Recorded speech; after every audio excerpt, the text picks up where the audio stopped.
All right, guys. Hey, thanks for joining me today. Kind of an interesting topic or program here from the USDA. My questions of it, though, are what is the end game? What are they hoping to get from this? Looking at how everything Washington touches turns to crap. Anytime they intervene in anything, all it does is ruin it. Look at where agriculture is today in general. That's proof that decades of subsidies and picking winners and losers and giving money to people you're in bed with, your big corporations, we've ended up where we are, always chasing this cheap food dollar, farmers in massive debt.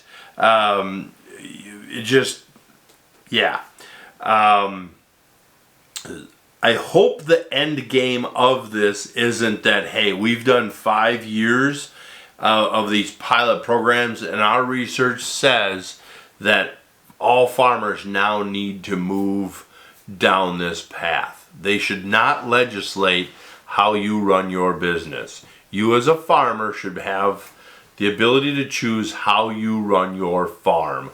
And so I hope this doesn't become a regulation maker type pilot program.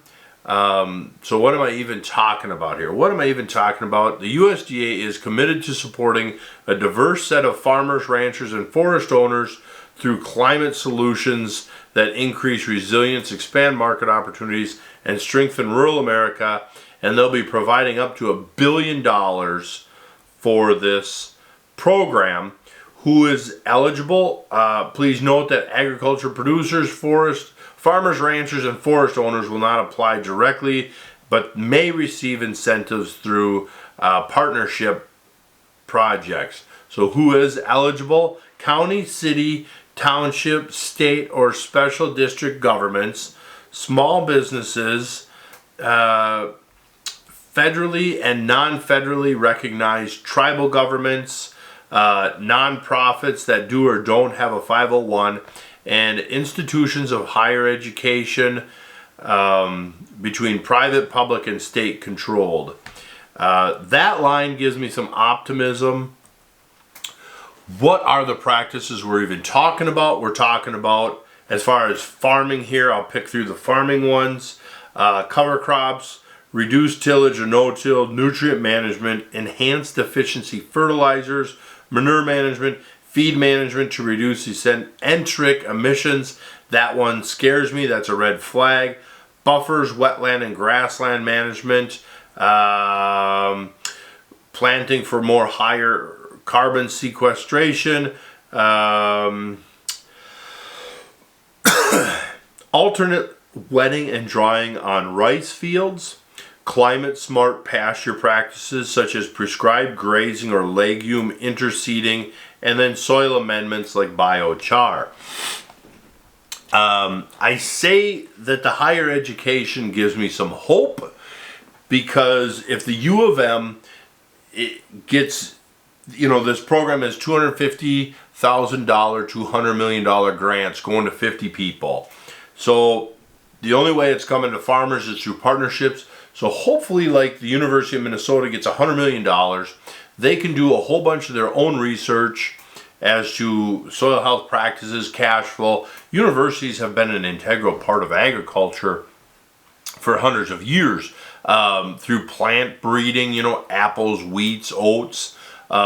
Each university has came out with a lot of their own lines of breeding, insect and pest management help, disease help, things like that. The U of M has had a lot of research on tillage studies and a lot of fertility studies. And so they've got great research programs. It just doesn't get out to mainstream ag very well. But they have a lot of that. But maybe with a huge grant, they could take, they could take that money and reach out to farmers, and they could find a farmer like me and say, hey, okay, you're already well into transitioning.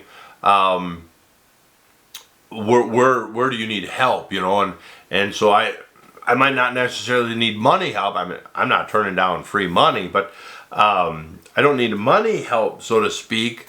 I'll take it, but more of a guidance thing, like maybe the soil scientists could actually look at each field and say, oh, okay,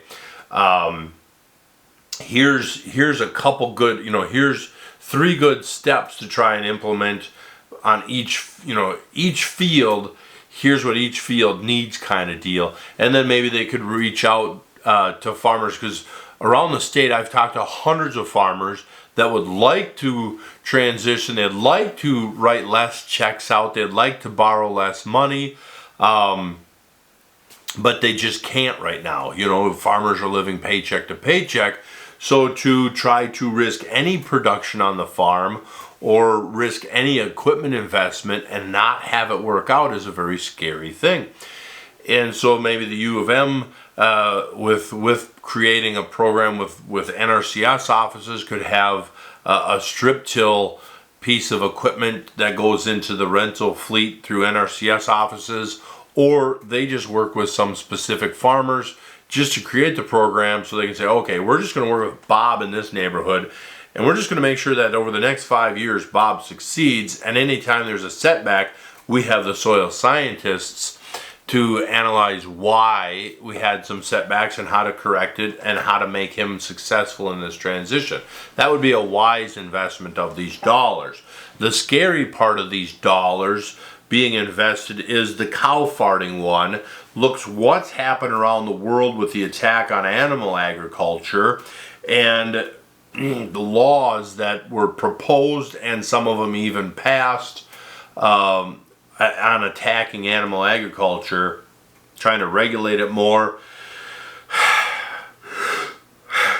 I can't stop yawning. I don't know. Well, it's super early. But that one scares me, because is this going to be a thing of, hey, we've done 5 years of research now and we need to regulate cattle even more?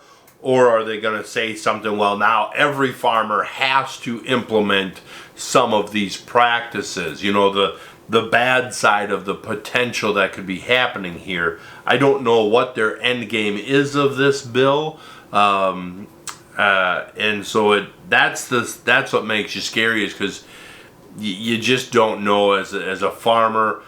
It may sound good, but what's their true intention? Is it just, to me, $1 billion going out to 50 people is just a way to get money out to their supporters?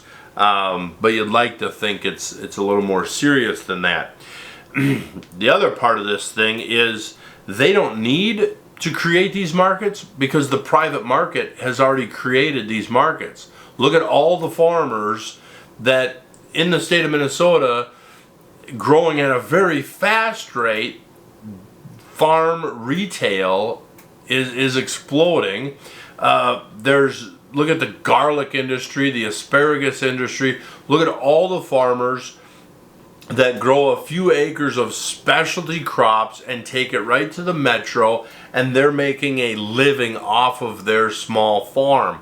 That 4 acres selling food locally is a true farm. It's not a hobby farm. It's not a garden. That is a true farm. They are working the soil to create food for their community. And so don't ever belittle a guy with 4 acres because he might just be a hobby farmer or anything. He's busting his butt farming by the square inch to make his living. And but these markets, there's already companies in Minnesota that are already reaching out to farmers that are sustainable farmers and are producing commodities in a sustainable way to offer them incentives and premiums to grow for them. We don't need the government intervening. Part of me wonders if companies like that aren't going to get these grants, and good for them in a way, but if they don't really use it wisely, then it just became money. You know, we just gave that business money, too big to fail kind of gunk. Murkies the water. It makes it tough for everybody that's trying to be legitimate. I don't know. I'm super skeptical of how this is going to end well, but at the same time, I see a lot of great potential positives that could actually come out of this. And so you guys are going to have to comment and just let me know what you think. I think for the most part, I'm just going to kind of end it right there and let you guys tell me what the heck is going on and what do you think.